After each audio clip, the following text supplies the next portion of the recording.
몽골에서 사역했던 선교사님의 책에서 읽은 이야기입니다. 어느 날 주일 예배 시간이 다 돼 가는데 한 여학생이 땀을 뻘뻘 흘리면서 교회 안으로 들어왔습니다. 키우던 소를 잃어버렸는데 온 들판을 다니면서 찾아다니다가 예배 시간이 다 돼가는 것을 알고는 소 찾는 것을 포기하고 예배를 드리기 위해서 왔다는 겁니다. 참고로 이 몽골의 초원은 우리가 생각하기 어려울 만큼 넓습니다. 그냥 한 10km 보이는데 아무것도 없어요. 이 이야기를 들은 모든 성도들이 깜짝 놀랐습니다. 그리고 하나님을 예배하기 위해서 소를 포기하고 교회에 나온 이 소녀를 하나님 실망시키지 말아 주십시오. 하나님 이 소녀가 실망하지 않게 해주십시오. 그리고 성도들이 마음을 다해서 간절히 기도를 드렸습니다. 어떤 일이 일어났을까요? 예배를 마쳤는데 놀랍게도 소녀가 그토록 찾아다니던 소가 제 발로 걸어서 예배당 앞에 와 있더라. 실제 경험한 이야기예요. 사실 이 소녀가 잃어버린 소를 찾다가 포기하고 교회로 온 것은 소 한 마리하고 주일 예배하고 바꾼 겁니다. 여러분들은 솔직히 이 소녀의 믿음을 어떻게 생각하십니까? 평범한 믿음이 아니지요. 일반적인 믿음이 아닙니다. 예배를 한 주 빠져도 그 다음 주일에 예배 드릴 수 있잖아요.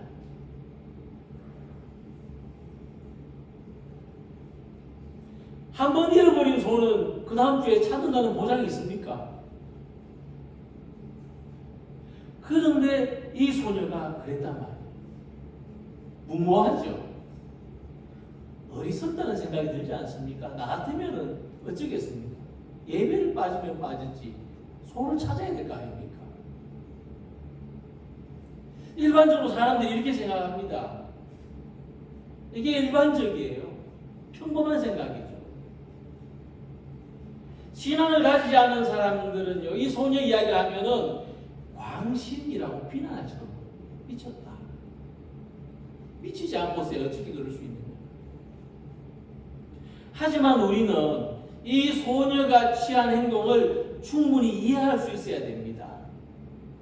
이 소녀한테 예배의 가치는 생명처럼 소중했습니다. 그 무엇과도 바꿀 수 없고 양보할 수 없는 소중한 거였습니다. 이 소녀가 하나님을 예배하기 위해서 소 찾는 것을 내려놓았더니 하나님께서 해결해 주셨습니다. 그래서 우리가 믿음과 바꾸는 것은 결코 잃는 것이 아닙니다. 믿음으로 무엇인가를 우리가 한 것은 결코 사라지지 않습니다. 그래서 우리는 이 밭에 감추인 보화를 발견하고 자기 소유를 다 팔아서 그 밭을 산 사람과 매우 값진 진주를 발견하고 모든 것을 다 팔아서 그 진주를 산 진주 장사의 행동을 이렇게 이해할 수가 있습니다. 그들은 무엇보다도 희한 그 가치를 발견했기 때문에 그들은 우리가 주의를 기울이지 않는 것에서 우리가 귀하게 생각하지 않는 것에서 숨겨진 가치를 발견한 사람들입니다. 사람들은 밭에 보화가 감추인 것을 발견하고도 저건 내 것이 아니야 하고 그냥 돌아갈 수도 있습니다. 드물지만요. 그럴 수도 있어요. 사람들은 아주 귀한 진주를 발견하고도 욕심내지 말자. 다른 사람이 사도록 양보하자. 그럴 수도 있어요. 하지만 이들은 그렇게 하지 않았습니다. 자기가 가진 모든 것을 다 팔아서 밭을 사고 진주를 샀습니다. 저는 그런 쪽입니다. 저는 밭에 보화가 감추어져 있으면 그 밭을 살 겁니다. 저는 매우 값진 진주를 발견하면 그 진주를 살 거예요. 가질 겁니다.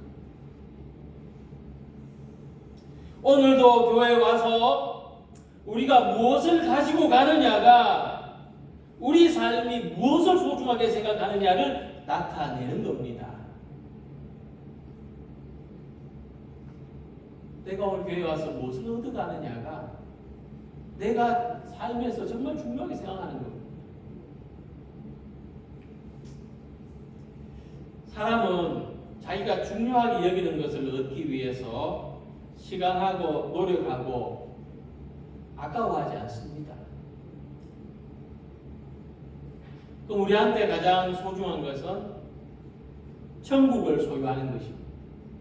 그래서 예수님께서는 천국은 이와 같으니 하고 말씀하셨는데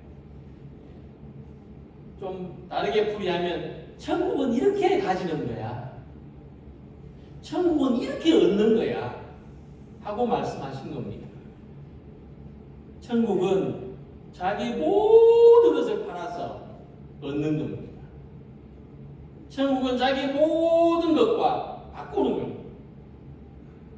그래서 보화가 숨겨진 밭을 사는 것이고 매우 값진 진주를 사는 것과 같습니다.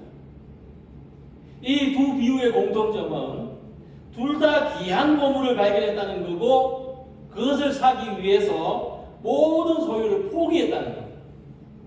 오늘 말씀을 통해서 우리들도 이와 같이 천국을 소유하는 성도들이 다 되시기를 소망합니다. 값진 천국을 발견하고 이 천국을 소유하고 가져가는 우리 모두가 되시기를 소망합니다. 사람은 저마다 원하는 것, 다른 욕구가 있고 또 사람은 그 욕구를 추구하면서 살아가는 존재입니다. 오늘도 우리가 살아가는 아주 중요한 이유와 목적은 내 욕구를 충족시키는 것, 내가 원하는 걸 하는 겁니다. 그래서 우리는 자기가 원하는 것을 발견하는 것이 대단히 중요합니다. 최소한 내가 원하는 게 뭔지는 알고 살아야 됩니다. 그것도 모르고 살면은 나중에 가서 후회가 많이 생깁니다. 잘못 살았다 싶습니다. 내가 원하는 게 뭔지 알고 살아야 됩니다. 그럴 때 우리는 행복하다, 충만한 행복을 경험할 수 있습니다. 그렇게 하지 않으면 사는 게 행복하지도 않고 만족스럽지도 않습니다. 자, 그런데 우리가 잘못 생각하는 게 있습니다. 사람이 원하는 게 뭘까? 내가 원하는 게 뭘까? 많은 사람들은 건강을 원합니다. 또 사회적인 지위나 성공을 원하고 또 물질을 원합니다. 많은 물질을 원합니다. 그런데 이것은 우리가 원하는 게 아닙니다. 무슨 말이냐면 이것은 우리가 원하는 삶을 이루기 위한 수단이지 목표가 아닙니다.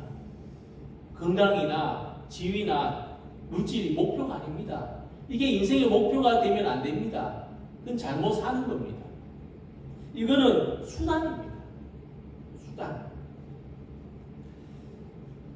이 수단은 10개가 될 수도 있습니다. 이 외에도 다른 것도 내가 원하는 삶을 살기 위한 수단이 될 수 있습니다. 이 외에도. 그래서 건강이나 지위나 물질이 없거나 부족해도 우리는 다른 수단을 이용해서 내가 원하는 삶을 살아갈 수 있습니다. 거꾸로 이야기하면 건강이 없고 지위가 없고 물질 없는 사람은 다 인생의 실패자입니까? 그 사람들은 살지 말아야 될 인생을 사는 겁니까? 아니죠. 이건 수단입니다.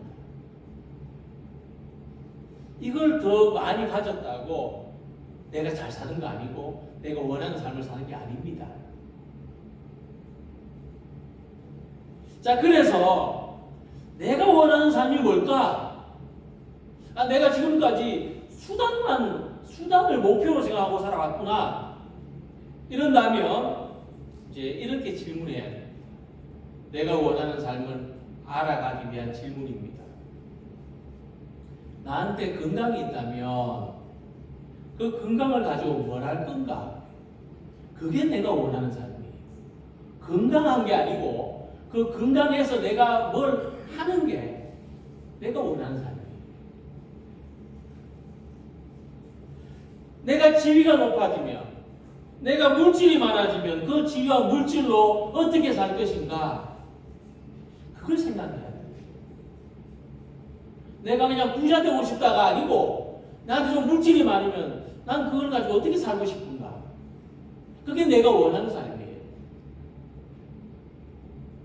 자, 그럴 때 내가 그것으로 뭘 할 것인가를 생각할 때 우리는 건강이나 지위나 물질과 같은 수단을 얻는 것에 고착되지 않고 삶의 진정한 목표를 향해서 나아갈 수가 있는 겁니다. 그래서 우리가 덧붙여 이야기하면 우리는 공무원 되라, 판사 되라, 의사 되라, 어떤 기술 가져라 이렇게 하는데 그게 중요한 게 아니고 그걸 가지고 어떻게 살 것이냐, 어떤 인생을 살 것이냐가 더 중요하다는 거예요. 그건 수단이고 우리가 무엇이 되는 건 수단이고 어떻게 사느냐가 정말 우리가 원하는 삶이라는 거죠. 그래서 이 밭에 감추인 보화나 값진 진주는 우리가 원하는 삶이 실제로 이루어졌을 때의 모습을 이야기하는 겁니다. 그러니까 농부가 밭에 감추인 보화를 발견하고 진주장사가 최고로 값진 진주를 발견한 것처럼 우리가 원하는 것은 더 이상 바랄 게 없는 삶. 우리 그렇게 살고 싶어요. 더 이상 바랄 게 없는 삶을 살고 싶다 하는 겁니다. 자, 그러면 천국은 어떤 곳입니까? 하나님의 다스리심이 이루어지는 곳인데 우리가 원하는 삶은 하나님의 다스림이 이루어지는 삶입니다. 내 삶을 온전히 하나님께서 다스려 주시기를. 우리의 생명, 우리의 지위, 우리의 소유 이 모든 것이 하나님의 다스림 가운데 있어야 되는 겁니다. 내가 관리하는 것보다 훨씬 더 나은 결과가 될 것이기 때문이죠. 우리가 하나님의 다스림 안에 살고 있다는 것을 확신할 수 있다면 이 세 가지가 아무 문제가 되지 않습니다. 있어도 좋고 없어도 문제가 없습니다. 특히 예수님께서는 하나님 나라의 주인이십니다. 우리의 삶에서 하나님 나라는 예수님으로부터 시작되고 예수님으로 말미암아 완성됩니다. 내가 곧 길이요 진리요 생명이니 나로 말미암지 않고는 아버지께로 올 자가 없느니라 하고 예수님 말씀하셨는데 참 보물과 값진 진주는 하나님의 나라고 예수님이 주시는 겁니다. 자, 그래서 오늘 말씀에서 이 천국은 감추어진 보화와 같고 값진 진주를 발견하는 것과 같다고 했는데 이것은 쉽게 발견하거나 찾을 수 있는 것이 아닙니다. 사람들은 자기 생각으로 하나님을 찾고 하나님 나라를 발견하려고 하지만 하나님은 믿음을 통해서만 찾을 수 있도록 발견할 수 있도록 하셨습니다. 그래서 세상 사람들은 이 숨겨진 보화를 발견하지 못합니다. 주변에 항상 빙빙 돌아다니면서도 못 찾습니다. 그래서 오늘 우리가 예수님을 만나고 천국을 아는 것은 값진 보화를 발견했다는 것을 말하고 좋은 진주를 찾았다는 것입니다. 교회는 다니는데 정작 보물은 발견하지 못한다면 안타까운 일이 아니겠습니까? 그래서 우리는 밭에 숨겨진 보화를 찾는 농부와 같이 좋은 진주를 구하는 장사꾼처럼 나에게 가장 좋고 가장 만족한 삶을 찾아야 됩니다.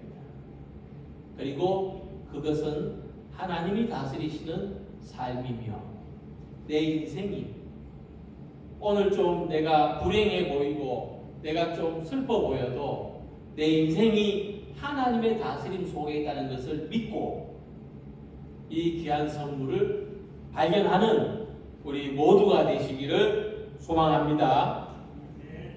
두 번째로 자신에게 가장 좋은 것을 발견하는 사람의 모습이 본문에 나타나고 있습니다. 44절과 46절 보면 이를 발견한 후에 자기의 소유를 다 팔아서 그 밭을 샀다 하는 말씀이 두 번 반복되듯이 나타납니다. 그들은 이 금은 보화가 숨겨진 밭과 좋은 진주를 사기 위해서 자기가 가진 모든 것을 다 팔았습니다. 그래서 두 비유가 공통적으로 이야기하는 것은 천국은 우리가 가진 모든 소유를 다 팔 만큼의 귀한 가치가 있다고 하는 것입니다. 그것은 세상의 어떤 재물로도 바꿀 수 없는 엄청난 가치가 있습니다. 그래서 할 수만 있다면 우리는 무슨 대가를 치르고서라도 하나님의 나라를 가져야 됩니다. 그것을 가질 수만 있다면 언제나 좋은 일입니다. 그래서 이 밭에 감춘 보화를 발견했다면, 값진 진주를 발견했다면 천국이 이런 것이구나, 하나님 나라가 이런 삶이구나 하고 발견했다면 자기 소유를 다 팔아서 가지는 과감한 결단이 있어야 되는 겁니다. 근데 우리가 어떤 물건을 사거나 뭐 어떤 결정을 할 때, 뭔가를 우리가 선택할 때 제일 먼저 이런 생각을 합니다. 이게 나한테 지금 필요한가? 그런 생각을 하죠.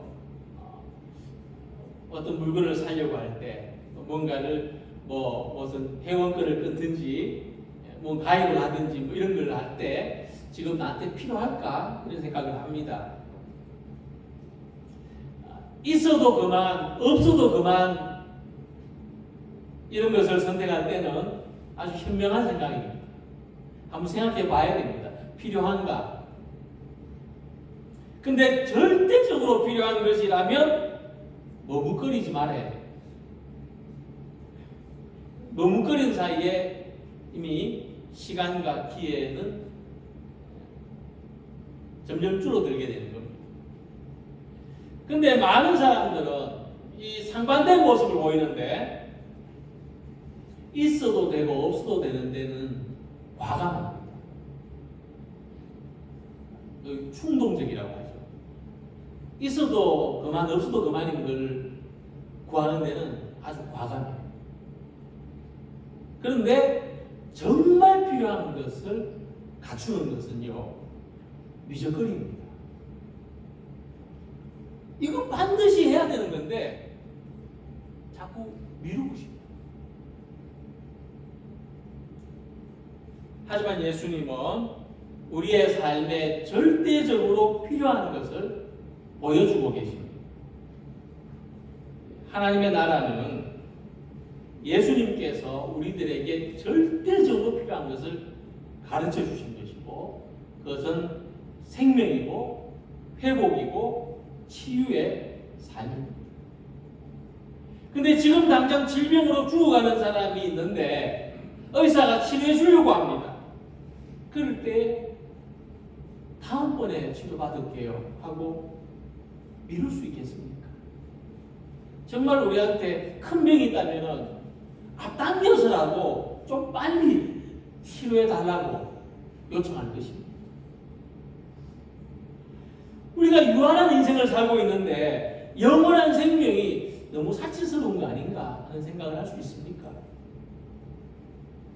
너무나 절실한 거 아닙니까? 그래서 천국의 보배는 그냥 비싼 게 아니고 우리의 삶에 반드시 필요하고 절박한 겁니다. 이 값으로 따질 수 없는 겁니다.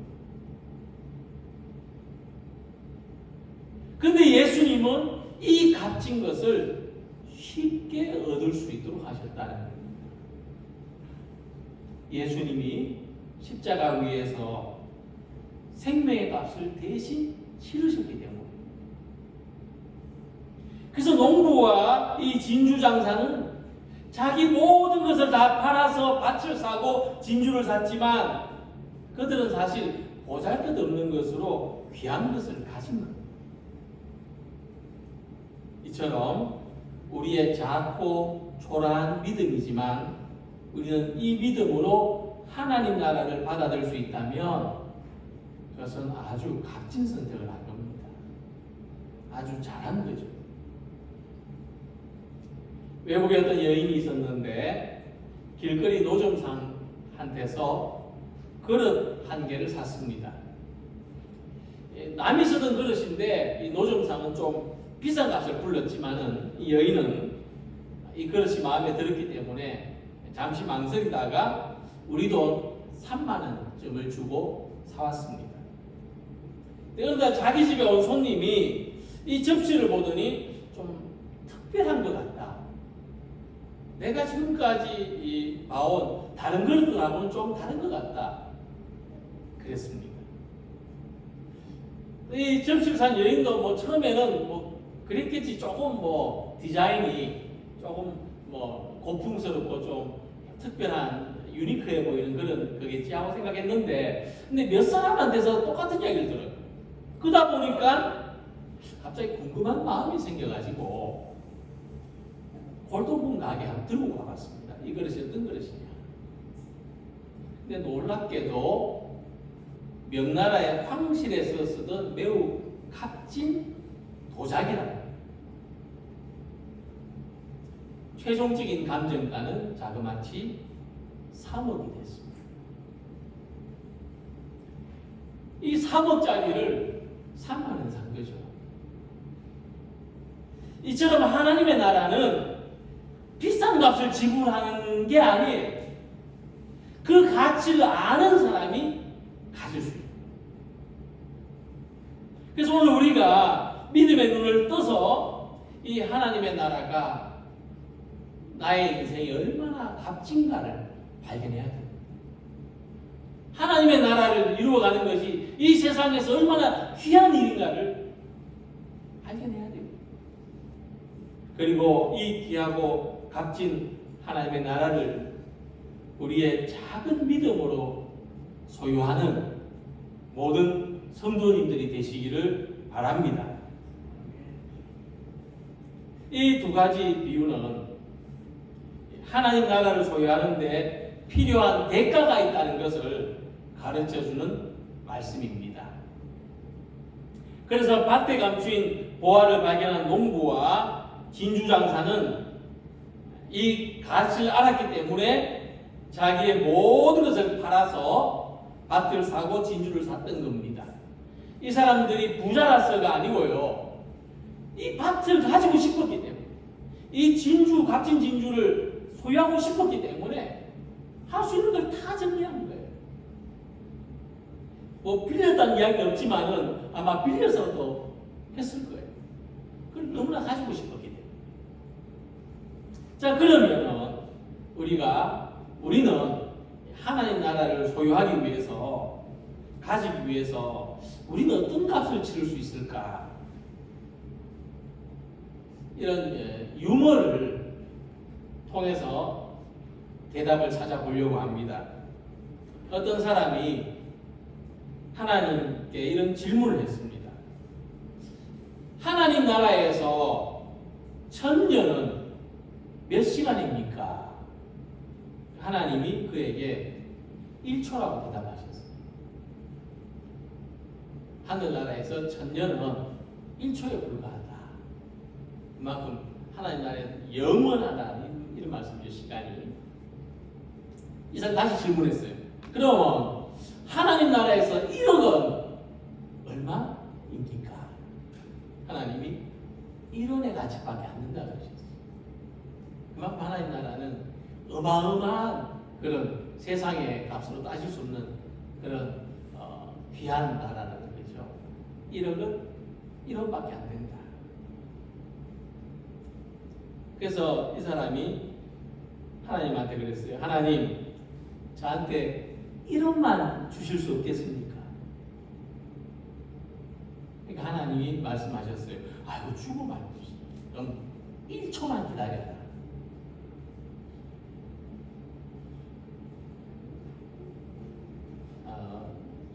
반은 알겠다는 뜻이고 반은 모르겠다는 뜻 같은데요. 무슨 말씀이냐면, 우리가 영원한 생명을 소유하기 위해서 얼마만큼의 시간을 드릴 수 있을까요? 우리가 영원한 축복을 소유하기 위해서 얼마만큼의 소유를 드릴 수 있을까요? 우리가 가진 짧은 시간, 작은 소유로 영원한 생명, 한없는 축복을 누릴 수 있다면 누가 마다할 수 있겠습니까? 근데 어쩌면 하나님 나라를 얻는 데는 우리가 생각하는 시간보다 더 많은 시간이 필요할 수도 있겠고, 우리가 내려고 하는 것보다 더 많은 값이 필요할지도 모릅니다. 우리가 1초라고 생각하는 게 1000년이 될 수 있고, 우리가 1원이라고 생각하는 게 1억이 될 수도 있다는 거죠. 그런데 우리가 이 짧은 인생을 어떻게 사느냐에 따라서 영원한 삶을 얻을 수도 있고 잃을 수도 있습니다. 하나님 나라가 어떤 사람한테는 그럴 수도 있습니다. 우리가 가진 것을 어떻게 사용하는가에 따라서 그냥 작은 것에 만족하며 살 수도 있고, 크고 헤아릴 수 없는 축복을 얻을 수도 있는 겁니다. 그래서 예수님은 아무든지 나를 따라오려거든 자기를 부인하고 자기 십자가를 지고 나를 쫓을 것이니라 하고 말씀하셨습니다. 예수님을 따르는 비용이 있다는 거죠. 버스 타려면 차비 내듯이 예수님 따르려면 비용이 필요한데, 그 비용이 뭡니까? 자기를 부인하는 겁니다. 자기 십자가를 지는 겁니다. 똑같은 이야기죠. 주님은 우리의 모든 시간을 들여서 매일 매 순간 주님과 동행하기를 원하시고, 주님은 우리의 모든 삶을 다해서 세상의 빛과 소금이 되기를 원하십니다. 주님은 우리 모든 소유가 주님의 소유가 되기를, 주님이 쓰시기를 원하십니다. 결국 우리는 우리 자신의 전부를 팔아서 하나님 나라를 사야 됩니다. 하나님 나라의 값은 나의 모든 것을 팔아야 되는 겁니다. 이것을 사도 바울은 이렇게 고백했습니다. 지금 내 전 재산이 얼마인가 지금 이런 생각을 하시면 안 돼요. 다른 의미입니다. 내 전부를 판다는 게 뭐냐? 사도 바울이 이렇게 말했어요. 그런즉 이제는 내가 산 것이 아니요 나를 사랑하사 나를 위하여 자기 몸을 버리신 하나님의 아들을 믿는 믿음 안에서 사는 것이라. 이게 자기를 파는 거예요. 자기 전부를 파는 거예요. 내가 사는 게 아니에요. 나를 사랑하사 나를 위하여 자기 몸을 버리신 하나님의 아들을 믿는 믿음 안에서 사는 것이다.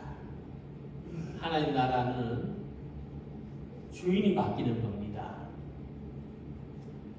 내가 주인으로 사는 게 아니고 하나님이 우리 삶의 주인이 되시는 겁니다. 그래서 하나님 나라를 얻는 데 필요한 값은 바로 우리 자신, 나입니다. 나하고 하나님 나라를 바꿔야 됩니다. 우리의 건강, 우리의 시간, 지위, 관계, 소유, 이 내가 가진 이 모든 것, 이것을 생각해 보면요, 잃어버린 소를 포기하고 예배를 드리러 왔다는 이 소녀의 이야기에서 소 한 마리쯤은 아무것도 아닙니다.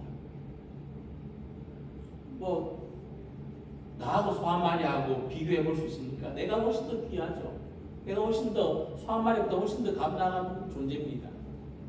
그러니까 소 한 마리쯤은 아무것도 아니에요. 하나님의 나라와 바꿀 수 있을지 말지는 언제나 나입니다. 나 자신이에요. 그래서 나를 들여서 하나님의 나라를 이 찰나의 생명을 다해서 영원한 생명을 가질 수 있기를 바랍니다. 바꿀 수 있기를 소망합니다. 내가 종이 되고 주님이 주인 되시는 인생을 살아가시기를 소망합니다. 주님이 주인 되시는 하나님 나라, 주님이 다스리시는 인생을 소망하면서, 그래서 지금 이 순간에도 하나님 나라의 영원한 생명을 살아가는 우리 모두가 되시기를 주님의 이름으로 기원합니다. 기도드리겠습니다.